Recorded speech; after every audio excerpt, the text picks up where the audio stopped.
everyone, and welcome back to the podcast. My name is Stephanie Marie, and I'm on a mission to spread hope, sharing people's stories to inspire, encourage, and empower you. And today, I'm fortunate to welcome Ryan Wesner, who is a program coordinator at a national nonprofit called Radical Hope Foundation, which seeks to address the youth mental health crisis by building resilience, strengthening connections, and fostering emotional intelligence. Hi, Ryan. Hi, Stephanie. It's good to see you. Thank you for coming on the podcast. Of course, good to see you as well. Thank you for having me. Can you start by telling the audience a little bit about Radical Hope Foundation, their mission, when they got started, and really how they're seeking to address the youth mental health crisis that we're seeing? Absolutely. Pam and Phil Martin started Radical Hope in honor of their son, Chris Martin, who died by suicide back in 2017. He was a junior at Gonzaga University, and he was going through, various different struggles. Unfortunately, many young adults do today. So they started Radical Hope, the goal of partnering and funding frontline engagement programs that combat youth mental health issues. After months of looking for the program that fit their criteria, they didn't find anything quite right. So they started Radical Health, which is a 4-week program that is peer-to-peer and gets together in a small group to talk about different mental health topics with the goal of building resilience and strengthening connection. It's bringing people together. In the 75 colleges, universities, and organizations, you have peer guides such as myself who would go and be trained by someone like Ryan, and then we would be able to facilitate the 4-week program. And that was a highlight of my college experience. I greatly enjoyed being able to give back all the tools and skills that I learned with going through it myself, and then being able to give that on to others. It builds such an incredible community. Some of the major skills that the program includes is emotional intelligence, active listening, the power of empathy, self-care, stress management. So can we talk about how people can make best use of these skills in the program and also beyond? One thing that I think is so special about the program is young adults, primarily college students, in a space together to talk about what they're going through, to share their own experiences, having real, genuine, honest conversations. But then from there, what can we do about this? And really try to learn from each other. There's plenty of things that we can be doing in our day-to-day lives that we can learn, develop, and practice to improve our resilience and make ourselves better every day. Exactly. The peer-to-peer connection is what makes the program so unique and effective. You're hearing from people who are like you. They're walking the way with you. So they understand better than really anyone else. So the program really helps people to foster emotional intelligence. I really wanted to give the listeners a piece of the program and also to walk away with some tools, just like people walk away with from the program. So Ryan, can you please tell us, how do you think anyone listening can cultivate emotional intelligence? So the way I like to think of like 4 different pieces of emotional intelligence. So you have the self part, but then you also have the others and relationship part. And within those 2 are also broken up into 2 distinct pieces. So if you can picture it in different quadrants,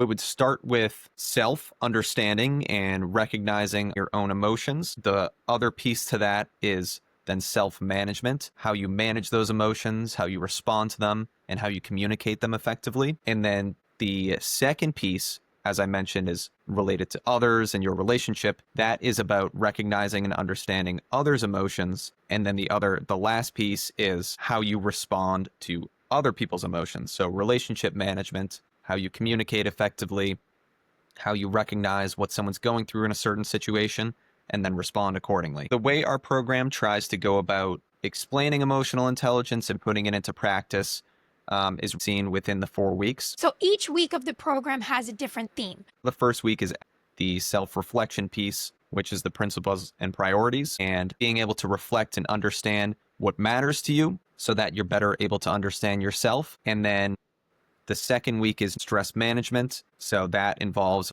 not only self-care and managing stress, but managing your emotions, responding to them accordingly. The last 2 weeks, that's where we really hone in on the emotional intelligence piece, how you can take what you learn and now look externally in terms of recognizing other people's emotions and respond effectively. And it's not just talked about, it's actually put into practice. I notice with students, they feel more comfortable opening up. We have an activity that is centered around active listening. You're partnered up with someone and you have to sit still for 2 minutes and listen to what the other person is saying as they describe a difficult situation they went through. You can't ask questions until they're done. And then after those 2 minutes, you are supposed to repeat everything back that they said. So it's really challenging. Often I find myself getting so distracted while other people are talking, and I'm thinking about what I'm going to say next. The goal of this activity is to get you to realize how difficult it is to actually shut up and listen sometimes. And yeah, that's just so important to relationships, truly being present with the person and really listening to what they're saying. Exactly. I want to go back to the values exercise, the principles and priorities, because that one's a big one as well. This is really important for people to understand themselves. And I think that goes back to emotional intelligence, really. So you're given a handout that has about 40 or 50 core values like honesty, friendship, love, humor, and you have to select your top 10 priorities, values you spend the most time on. And some of the questions that we ask are which ones stood out to you and why did you select the ones you did? But then also, are there values you selected that you don't feel like you actually put enough time towards? So it's just interesting to recognize that in your head, you value these certain things, but in practice, you're not actually doing that. And that's okay. The point of the exercise is to get you to realize that. And everyone is also struggling with that same thing. And then another big takeaway from the exercise is just realizing that if these are the things I say I value, then I want to make sure I devote enough time and energy towards actually practicing them in my daily life. Emotional intelligence is one piece of the larger scope of emotional wellness, which I'm going to define as the ability to recognize, understand, and accept your emotions, express them appropriately, and develop healthy coping mechanisms that help you process and navigate stress, challenges, and changes in life as they come along. So really, when it comes to emotional wellness, you want to put into practice. And this program gives actionable tools and skills like mindfulness, self-awareness through the values exercise, activities have that catharsis, like relieving your stress, as well as prioritizing sleep, proper rest, self-care, making time for social connect, self-awareness through journaling, meditation, mindfulness, all these ways that one can put practices into their daily life to foster greater emotional well-being. One thing I love about the program, the topic for week 3 is stress management, and they go through an activity where they identify their stressors, their response to stress, and then a few different self-care techniques that they have. Yes. Everyone has their own ways of managing their stress or taking care of yourself. So just getting different tips and tricks from each other, I think is very special about the program. I think just letting people know that they're not alone, that you are going through this together, and that really, as college students, we want to be connected. In addition to the 4 week, people have access to a personalized portal where they can use all of these incredible resources. I want to focus on the resources that the program provides for imposter syndrome. So, Ryan, can you tell the listeners what imposter syndrome is for those maybe who are hearing it for the first time? And we'll go into really how the program addresses this.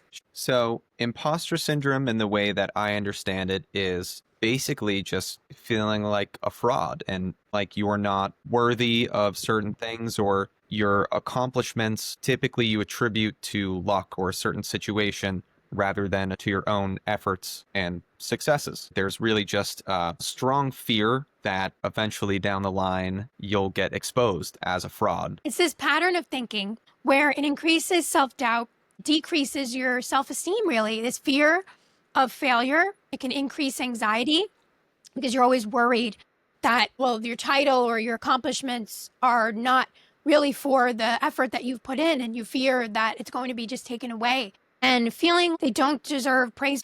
Meanwhile, they're very competent and successful people who have gotten to the places they are because of their effort. And it's very, very common among college students, right? So what are some ways that people can overcome imposter syndrome? It's different for everyone. I can share my own experience and what's helped me get through it a little bit. So I think the feeling started for me probably back in college. In high school, I was told constantly that I'm smart, or I am a good kid. You know, I have a bright future ahead of me.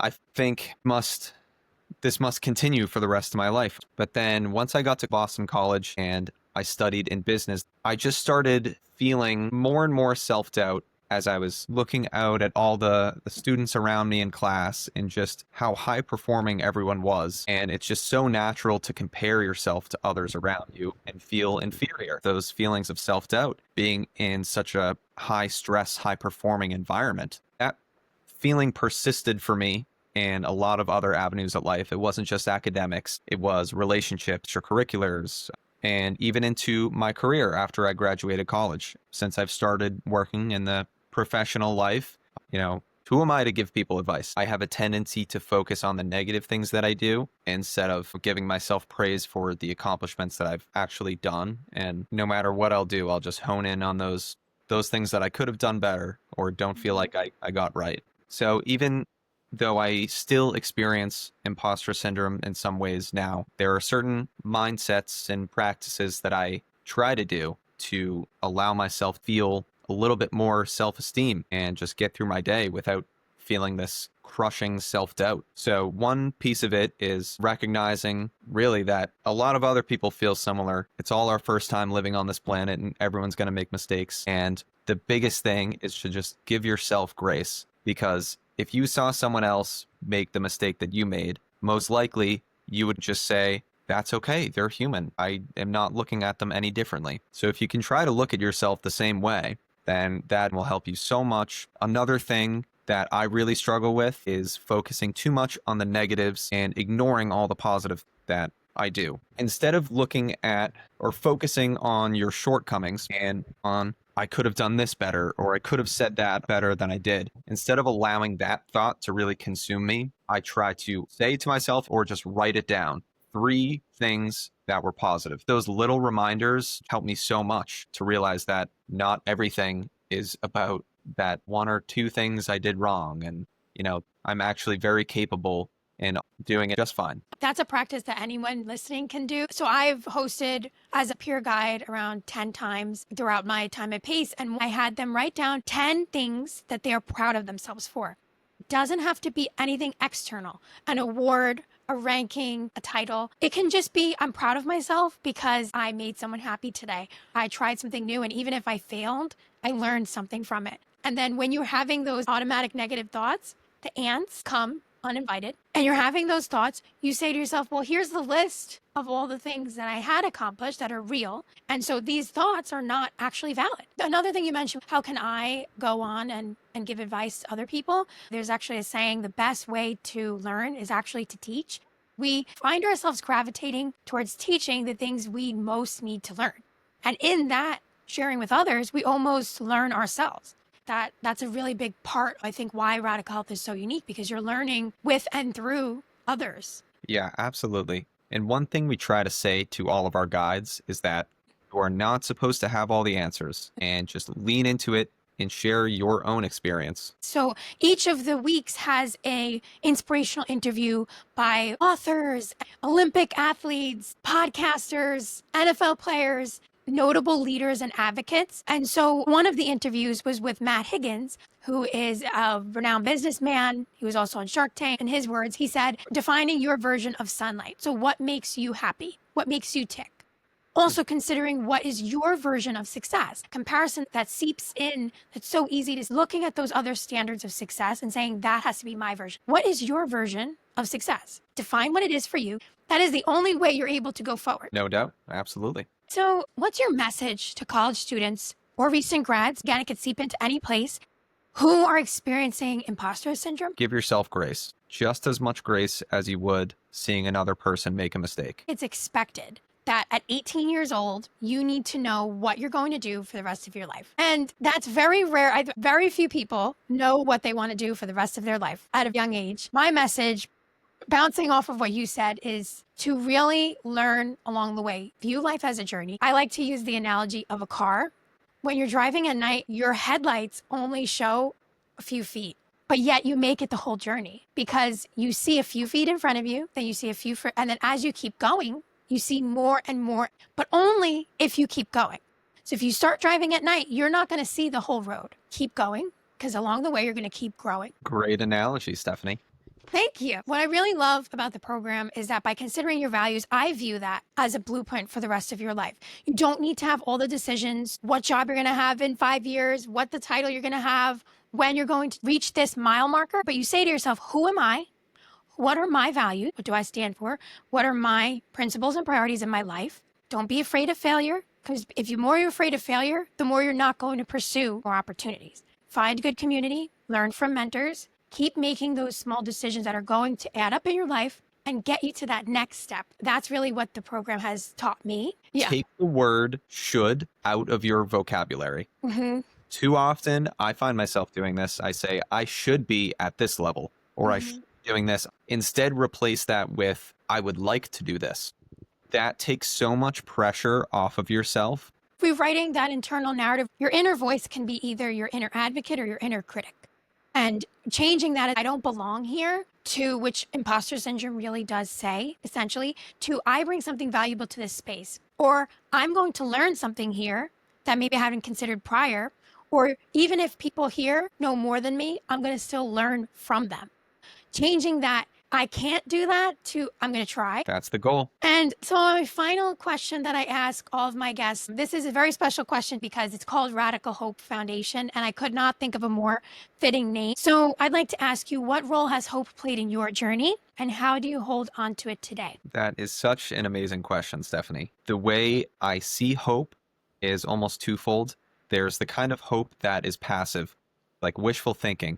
It's hope that something will happen to you. But then the other side of it is a more active version of hope. And it's framing things in the lens of, I hope this will happen, so I'm going to try and make it happen. Or it's reframing it to say, I can do this. If you hope for a better day, then that hope can be put into practice, meaning this is an attainable goal that I can do if I do X, Y, Z. Exactly. Considering what goals you have, what do you want to work on your career, relationships, schooling, anything you want to do, and working on that for yourself. But that hope is what allows you to persevere. What is the hope for Radical Hope Foundation and the vision really for the program? So the hope is simply to improve the lives of young adults. It can come in many different facets of how we can improve their overall well-being. And we always like to say, if we can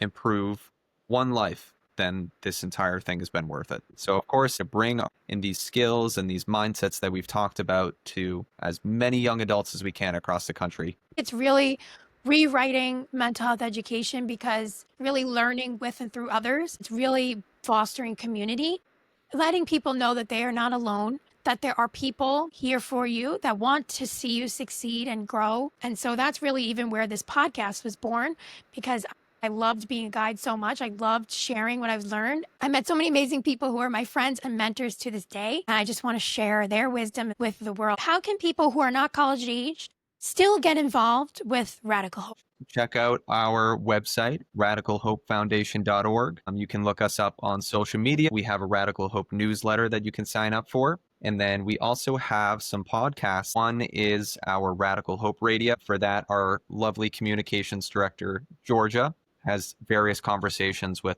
different leaders, sharing their ideas and advice. And the other podcast is Mindflex with Aaron Taylor, who is a former NFL player, Super Bowl champion, and he's done a lot of great work for us over the years. Awesome. I was on the Radical Hope Radio a few years ago. It's a really full circle moment to have you here and continue the conversation. So thank you so much, Ryan. It's so great to see how the program is actually put into practice with some of our students like you who have really just dove into it, appreciated it, and taken things from it. And seeing you doing this podcast now is just incredible. So keep doing the work you're doing. And yeah, thank you for having me. It's been really great. If this message has resonated with you, please be sure to like, share, subscribe to stay updated for weekly episodes. Thank you for listening and have a fabulous day. Bye.